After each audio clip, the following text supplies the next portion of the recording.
नमस्कार, मैं रमाकांत गुप्ता। आप देख रहे हैं नेशन 24 न्यूज। रुक करते हैं अगली खबर का। उत्तर प्रदेश के मुख्यमंत्री योगी आदित्यनाथ ने शामली दौरे के दौरान विपक्ष पर जमकर निशाना साधा। कैराना के विजय सिंह पथिक महाविद्यालय में आयोजित जनसभा में मुख्यमंत्री ने समाजवादी पार्टी और बहुजन समाज पार्टी पर तीखे राजनीतिक आरोप लगाए। उन्होंने कहा कि सपा बसपा के लोग जिन्ना के उपासक हैं और 2017 से पहले पश्चिमी उत्तर प्रदेश, खासकर कांधला और कैराना की डेमोग्राफी बदलने का काम किया गया, जिसके कारण लोगों को पलायन करना पड़ा। मुख्यमंत्री ने कहा कि पहले राम का नाम लेने वालों पर लाठियां बरसाई जाती थी, लेकिन आज प्रदेश में आस्था और सुरक्षा का वातावरण है। इस दौरान उन्होंने 581 करोड़ रुपए से अधिक लागत 89 विकास परियोजनाओं का लोकार्पण और शिलान्यास भी किया। मुख्यमंत्री योगी आदित्यनाथ ने कहा कि आज का शामली अपनी पहचान गन्ने की मिठास, विकास और एक्सप्रेस वे के नेटवर्क के कारण बन रहा है। उन्होंने कहा कि पहले बिजली, कानून व्यवस्था और स्वास्थ्य सेवाओं की स्थिति खराब थी, लेकिन आज जिले में बड़े विद्युत ढांचे, बेहतर चिकित्सा सुविधाएं और तेजी से विकास कार्य हो रहे हैं। उन्होंने दावा किया कि प्रदेश में गन्ना किसानों को बेहतर भुगतान मिला है और बंद पड़ी चीनी मिलों को दोबारा संचालित किया गया है।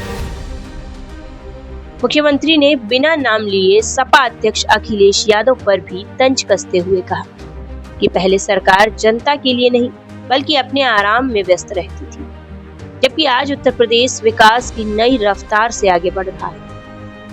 उन्होंने कहा कि अब सरकारी नौकरियों में किसी सिंडिकेट का नहीं बल्कि प्रतिभा का सम्मान हो रहा है।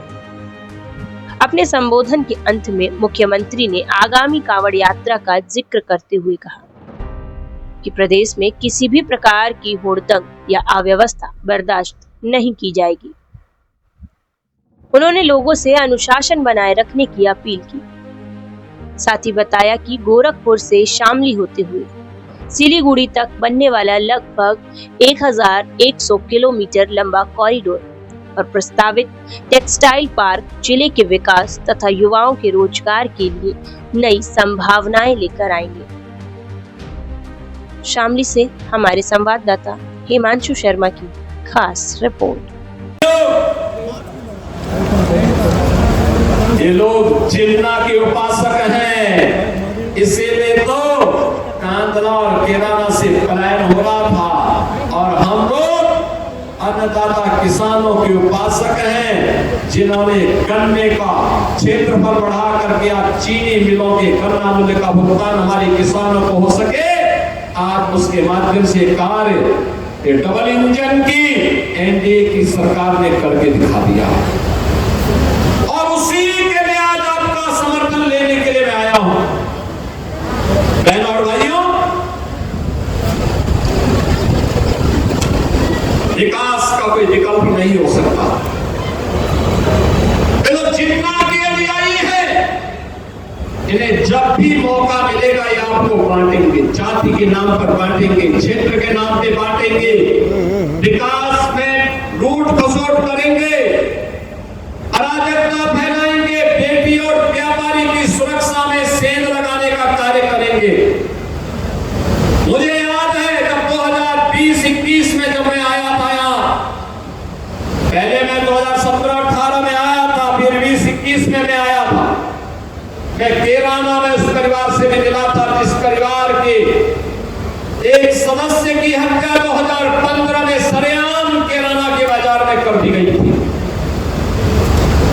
और आज जब मैं आता हूं, मुझे लगता है जो हम लोगों ने संकल्प लिया था अपराध और अपराधियों के प्रति जीरो टॉलरेंस की नीति के तहत कार्य करने का, और जो संकल्प लिया था कि माफिया और अपराधी के लिए जगह यूपी की धरती में या तो जेल में होगा या उसको जहन्नुम पहुंचा करके रहेंगे।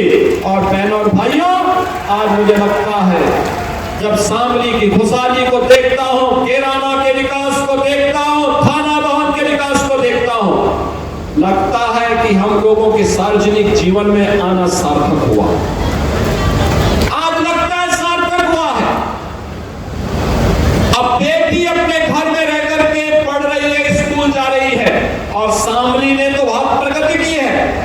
मैं पिछली बार आया था, मैंने यहाँ के स्कूलों का भी दौरा किया था। मैंने यूपी बोर्ड और सीबीएसई बोर्ड के रिजल्ट भी देखे। उसकी मेरिट सूची में जब शामली का नाम मैंने देखा, मैंने उन बच्चों को लखनऊ में बुलाया और मैंने कहा क्या कहाँ परिवार के लोग कहाँ रहते हैं? कहा अपने घर से स्कूल जाते हैं। मैंने कहा डर नहीं लगती? कहा नहीं, अब तो डबल इंजन की सरकार है, अपराधी जानता है अगर उसने कुछ भी हिमाकत की तो जेल या जहन्नुम में से दूसरी जगह तीसरी मिलने वाली नहीं है। और इसीलिए आज शामली प्रगति कर रहा है।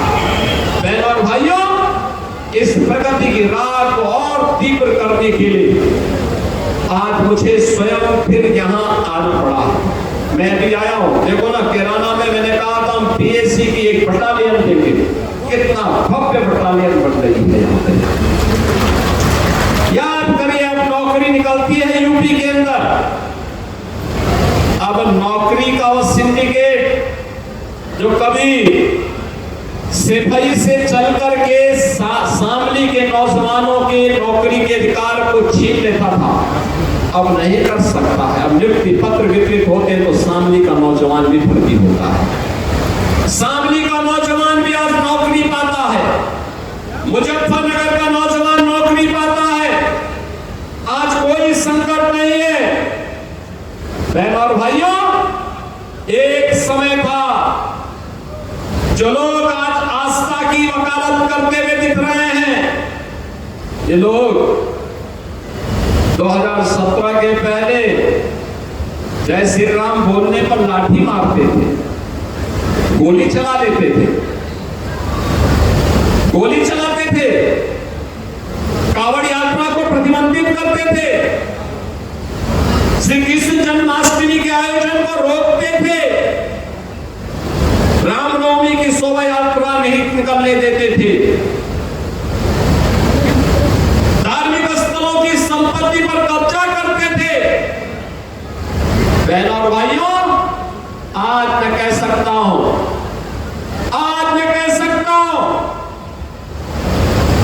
पश्चिमी उत्तर प्रदेश के लिए, यहाँ के किसानों के लिए, यहाँ के युवाओं के लिए, देश के अन्नदाता किसानों के लिए और देश के अन्नदाता किसानों के उन्नयन के लिए और युवाओं के उज्जवल भविष्य के लिए चौधरी चरण सिंह जी ने जो सपना देखा था, उस सपने को आज साकार कर रही है डबल इंजन की भारतीय जनता पार्टी और एनडीए की सरकार।